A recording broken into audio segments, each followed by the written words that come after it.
Capítulo 22. Como brasas vivas. A noite estava caindo sobre Washington, D.C. em 5 de junho de 1863, quando T.B.H. Stenhouse se encontrou com o presidente Abraham Lincoln. Sendo um editor da Escócia de 39 anos de idade, Stenhouse era um santo dos últimos dias muito respeitado em ambos os lados do Atlântico. Quando jovem, serviu missões na Inglaterra, na Itália e na Suíça. Mais tarde, liderou missionários no leste dos Estados Unidos e escreveu artigos para o New York Herald, um jornal de ampla circulação, e para o Deseret News. Ele e a esposa Fanny eram muito amados pelos santos de Salt Lake City, sendo frequentemente apresentados quando visitantes distintos chegavam ao vale. Ao se encontrar com Lincoln, Stenhouse queria descobrir até que ponto ia a abertura do presidente para deixar os santos governarem a si mesmos. Em Utah, poucas pessoas esperavam que Lincoln implementasse a nova lei anti-bigamia. Para considerar um membro da igreja culpado de bigamia, os promotores teriam que provar que um casamento plural havia acontecido, uma tarefa quase impossível, já que os casamentos ocorriam de modo privado na casa de investiduras, e as autoridades públicas não tinham acesso a seus registros. Além disso, era muito improvável que os promotores conseguissem culpar alguém de bigamia, já que o júri geralmente era formado por membros da igreja. Ainda assim, muitos santos estavam zangados com os homens que Lincoln havia nomeado para governá-los em Utah. Alfred Cumming, o homem que substituiu Brigham Young no cargo de governador em 1858, havia renunciado em 1861 como amigo dos santos. O governador que Lincoln escolheu para substituí-lo, John Dawson, rapidamente perdeu o apoio dos santos quando tentou impedir a petição de 1862 para que Utah se tornasse estado. O homem indicado a seguir por Lincoln, Stephen Harding, era nascido em Palmyra, Nova York, e tinha conhecido Joseph Smith na juventude. Apesar dessa ligação, Harding rapidamente ofendeu os santos quando tentou reforçar a lei anti-bigamia, propondo leis que impediam os membros da igreja de participarem de um júri. O presidente ouviu Stenhouse, fez piada sobre não se lembrar do nome do governador Harding e expressou a esperança de que as autoridades que ele enviasse para Utah se comportassem melhor. Ainda assim, a Guerra Civil Americana havia entrado em seu 3º ano sangrento, deixando o rosto de Lincoln marcado por rugas de preocupação. Tentando vencer a guerra, tinha proclamado recentemente uma proclamação que libertava os escravos de todos os estados sulinos e permitia que os negros se alistassem no exército dos Estados Unidos. Mas o exército sulino acabara de derrotar as forças federais numa grande e custosa batalha, a pouco menos de 100 quilômetros a sudoeste de Washington, deixando-o com problemas maiores para lidar do que os desentendimentos entre os santos e as autoridades governamentais.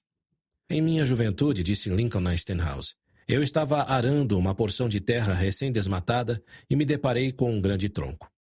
Não conseguia passar o arado sobre ele porque era muito alto. Era pesado demais para eu movê-lo para fora do caminho e estava molhado demais para que eu o queimasse. Fiquei ali olhando para ele e estudando-o, até que finalmente concluí que deveria desviar o arado e passar ao lado dele. Volte para lá, prosseguiu o presidente, e diga a Brigham Young que, se ele me deixar em paz, eu o deixarei em paz. Pouco tempo depois, Lincoln depôs o governador Harding e nomeou um político mais moderado em lugar dele. Em janeiro seguinte, Alma Smith, de 33 anos de idade, recebeu uma carta da ilha de Lanai. A breve e urgente missiva estava assinada por 6 membros havaianos da igreja. Entre eles estava Solomona, um elder que tinha sido designado líder da igreja em Lanai, quando Alma e todos os outros missionários de Utah partiram do Havaí em 1858.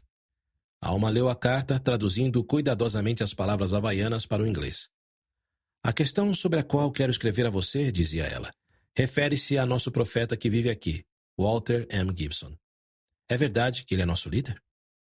Não foi uma surpresa saber que Walter Gibson estava em Lanai. Mas a palavra profeta era alarmante. A primeira presidência tinha enviado o conhecido aventureiro numa missão ambiciosa para o Japão e outras nações da Ásia e do Oceano Pacífico em 1861. Pouco depois, ele os havia informado que ele e sua filha Tallulah tinham se estabelecido com os santos em Lanai. Desde essa época, Walter mantivera Brigham Young informado sobre o crescimento promissor da missão e do assentamento de Lanai. Um jornal havaiano de 1862, reimpresso no Deseret News, tecia apenas elogios ao trabalho de Walter entre os santos do Havaí. Ainda assim, Por que os santos o estavam chamando de seu profeta? Walter era um missionário, nada mais. Alma continuou lendo. A carta dizia que Walter rejeitara a autoridade de Brigham Young e estabelecera sua própria forma de sacerdócio na ilha. Ele ordenou um quórum de 12 apóstolos, também um quórum de 70, um certo número de bispos e sumos sacerdotes, escreveram Solomona e os outros santos.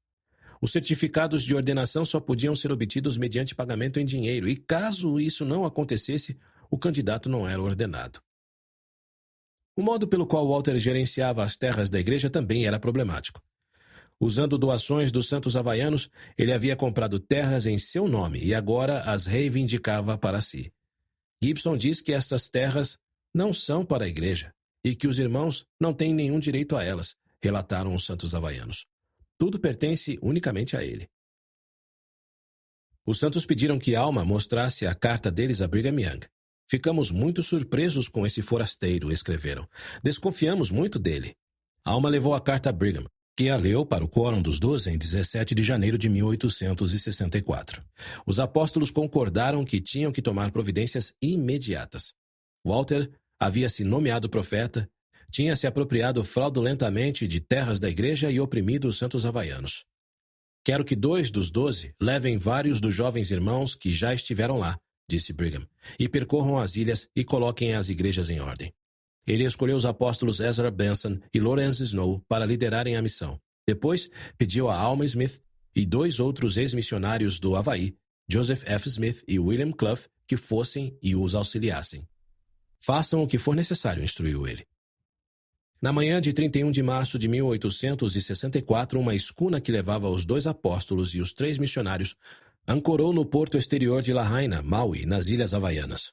Enquanto Joseph F. Smith permanecia nas docas com a bagagem do grupo, um pequeno bote foi descido às águas e Ezra Benson, Lorenzo Snow, William Clough, Alma Smith e o capitão do navio subiram a bordo dele e começaram a se dirigir para a praia.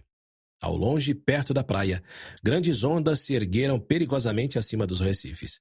Tendo navegado para dentro e para fora do porto muitas vezes quando missionário, William Clough ficou preocupado, achando o mar muito agitado para o bote.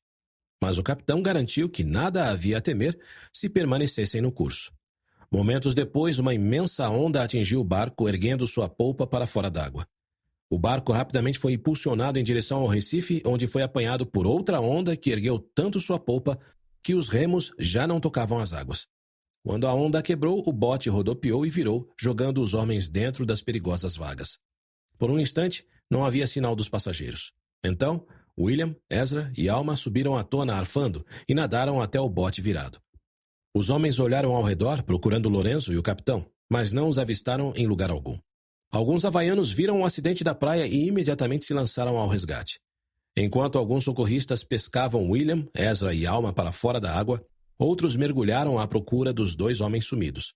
Os mergulhadores rapidamente encontraram o capitão deitado no fundo do mar, mas ainda não havia sinal de Lorenzo. De repente, William viu um havaiano nadando em direção ao barco, arrastando o corpo de Lorenzo atrás de si. Desviraram o bote, e William e Alma puxaram o apóstolo para fora da água e o deitaram de rosto para baixo, apoiado nos joelhos deles. O corpo estava frio e rígido. Ele não estava respirando. Quando chegaram à praia, William e Alma carregaram Lorenzo até a areia, deitaram-no por cima de um barril e o rolaram de um lado para o outro até que expelisse água pela boca. Esfregaram-lhe os braços e o peito com um óleo de odor forte e o rolaram por cima do barril novamente para garantir que toda a água fosse expelida. Lorenzo ainda não mostrava sinais de vida. Fizemos tudo o que podia ser feito, disse um homem que assistia a tudo na praia. É impossível salvar seu amigo. Nem William, nem Alma estavam dispostos a acreditar que Deus tinha levado Lorenzo até o Havaí para simplesmente deixá-lo morrer. Quando menino, o próprio Alma quase tinha morrido quando uma turba enfurecida atacou sua família em Huntsville, Missouri. A turba matara seu pai e seu irmão e o ferira com um tiro no quadril, destruindo a articulação. Ele quase sangrou até a morte na oficina de ferreiro, cheia de fumaça onde ele foi ferido. Mas sua mãe havia invocado a Deus suplicando ajuda e o Espírito lhe mostrara como curar a ferida. Agindo com fé, William e Alma mais uma vez tentaram reanimar Lorenzo. Um pensamento veio à mente de William para que pusesse a boca na de Lorenzo e soprasse o mais forte que pudesse a fim de encher os pulmões do apóstolo. Ele soprou, fazendo o ar entrar e sair muitas vezes, até ouvir um débil estertor na garganta de Lorenzo. O ruído o encorajou, até que o estertor se tornou um gemido. O que aconteceu? Sussurrou Lorenzo por fim. Você se afogou, disse William. Perguntou se o apóstolo o reconhecia. Sim, irmão William. Sei que você não me abandonaria, disse ele. Todos os irmãos estão a salvo? Irmão Snow, disse William. Estamos todos a salvo. No domingo seguinte, Joseph F. Smith se uniu a seus companheiros ao seguirem para o assentamento da igreja em Lanai. Quando lá chegaram, alguns santos havaianos reconheceram os antigos missionários e lhes deram as boas-vindas com expressões de amor. Walter se reuniu com os apóstolos e missionários no portão de sua grande casa com telhado de palha. Não os esperava e demonstrava ansiedade e dúvida no olhar. Apertou a mão deles friamente e os apresentou à sua filha, Talula, que estava com 20 e poucos anos. Depois convidou-os a entrar na casa e serviu um farto de jejum com batatas doces, carne de bode cozida e outros pratos. O tempo todo se manteve formal e distante. Depois do jejum, Walter levou os homens para a sua reunião dominical com os santos havaianos. Um bispo supremo, vestindo um traje bem requintado, tocou um sino para reunir a congregação. À medida que os santos faziam fila para entrar, 15 ou 20 rapazes adornados com grinaldas de flores e folhas verdes se sentaram no banco à frente da capela. 17 rapazes e 17 moças, todos uniformizados, sentaram-se então perto de uma mesa junto à qual se sentaram o bispo e os homens que Walter designara apóstolos. Quando Walter entrou no salão, a congregação ficou de pé e se curvou reverentemente à medida que ele passava até se sentar à cabeceira da mesa. Depois da primeira oração, ele se levantou e reconheceu a presença dos 5 visitantes de Utah. Não sei por que vieram, disse ele, mas talvez eles nos digam. Quero lhes dizer o seguinte, acrescentou ele. Vim para o meio de vocês, comprei suas terras, e aqui vou permanecer imutavelmente. E quanto a isso, não cederei. Nos 2 dias seguintes, os apóstolos se reuniram em particular com Walter. Ficaram sabendo que seus delitos iam bem além de vender ordenações ao sacerdócio. Era quase estranho demais para acreditar. Quando Walter chegou a Lanai, viu a oportunidade de iniciar no Pacífico o vasto império que há muito sonhara estabelecer. Persuadiu os santos havaianos a doarem seu gado e propriedades pessoais a ele para que comprasse terras na ilha. Inspirando os santos com seu sonho de um império, organizou uma milícia na ilha e treinou seus integrantes para que invadissem outras ilhas. Também enviou missionários para Samoa e outras ilhas polinésias a fim de preparar aquelas terras para seu governo. As pessoas logo começaram a tratá-lo como um rei. Ninguém entrava em sua casa para falar com ele, a menos que estivesse de joelhos e apoiado nas mãos. Para inspirar assombro, designou uma rocha oca próxima de sua casa para ser a pedra angular de um templo. Colocou um livro de Mórmon e outros documentos dentro da rocha, cobriu-a com folhas e galhos e avisou aos santos que eles seriam feridos caso se aproximassem dela. Quando os apóstolos e missionários terminaram sua investigação, Ezra Benson e Lorenzo Snow reuniram os santos para declarar o futuro de Walter como líder. Com Joseph atuando como intérprete, Ezra condenou Walter por se apossar das terras da igreja e por abuso de autoridade do sacerdócio. É nosso dever desassociá-lo, declarou Ezra. E, se ele não desviar seu barco para entrar no rumo certo e se arrepender, teremos que excomungá-lo da igreja. Walter sussurrou algo para Talula, e ela rapidamente pegou uma pilha de papéis esmeradamente decorados com selos e fitas. Senhores, aqui está a minha autoridade, disse ele, apontando para 3 assinaturas na parte inferior de uma página. Não deixarão de reconhecer o nome de Brigham Young e seus 2 conselheiros aqui. Lorenzo leu o documento. Era simplesmente uma licença missionária para pregar o evangelho nas Ilhas do Mar.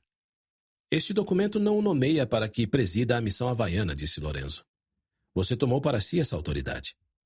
Estive com o presidente Young, disse Walter. Ele me impôs as mãos e me abençoou. E o Deus Todo-Poderoso derramou vigorosamente seu espírito sobre mim, antes que eu o visse, quando estava na prisão. E ele revelou para mim que eu tinha uma grande e poderosa obra para realizar.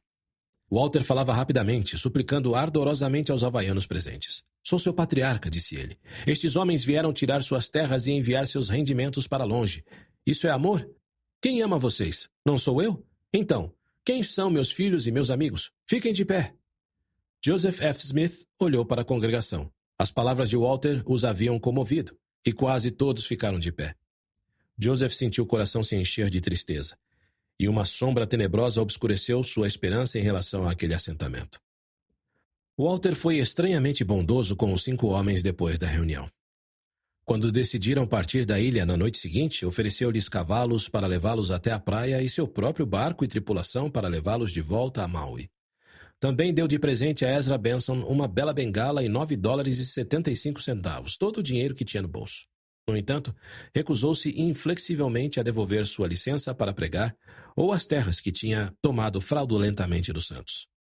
Depois de partirem de Lanai, Ezra Benson e Lorenzo Snow retornaram a Utah, deixando Joseph F. Smith para presidir a missão havaiana.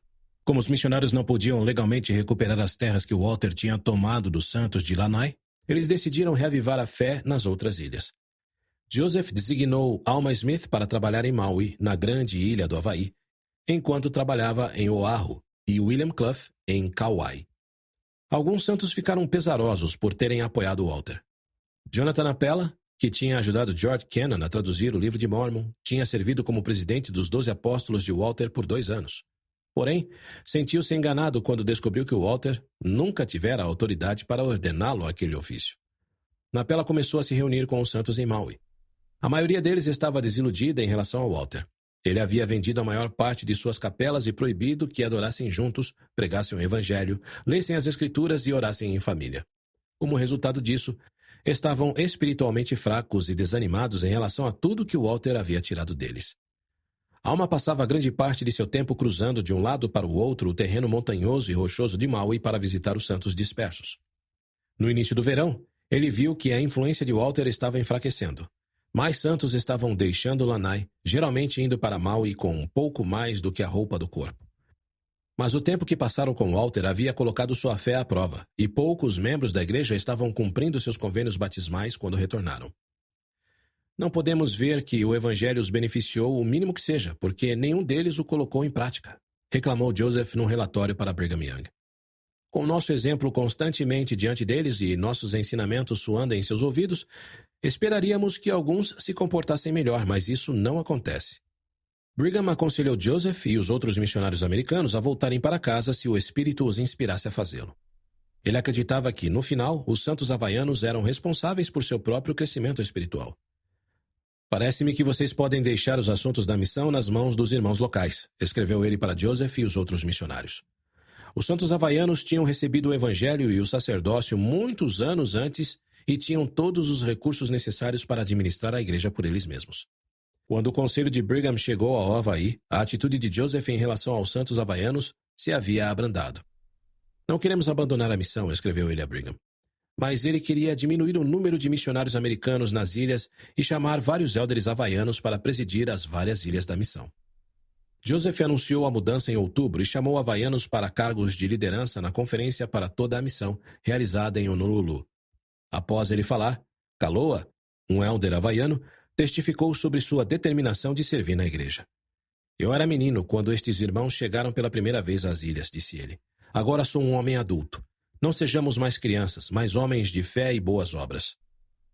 Appela então se levantou e instou os santos à retidão.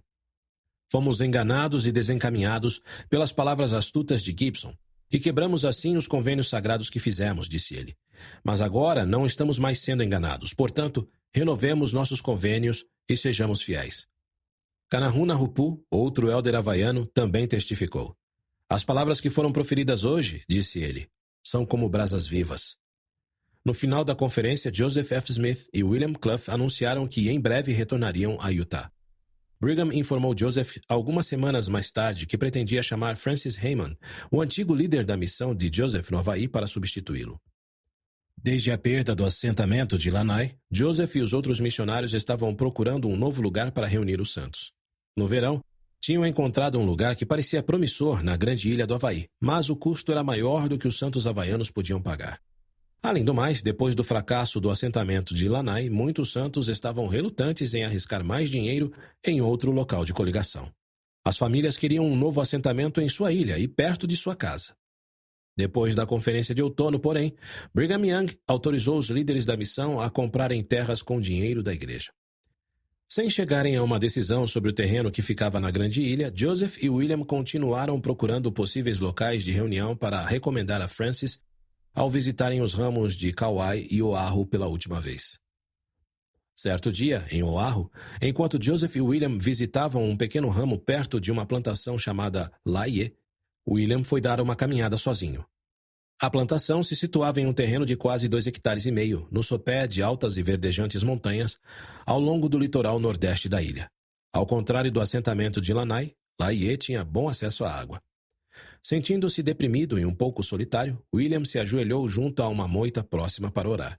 Quando se levantou, ainda apático, encontrou um caminho que passava por gramados e arbustos densos. Seguiu-o por uma certa distância, quando, para sua surpresa, teve uma visão de Brigham Young caminhando por aquela trilha.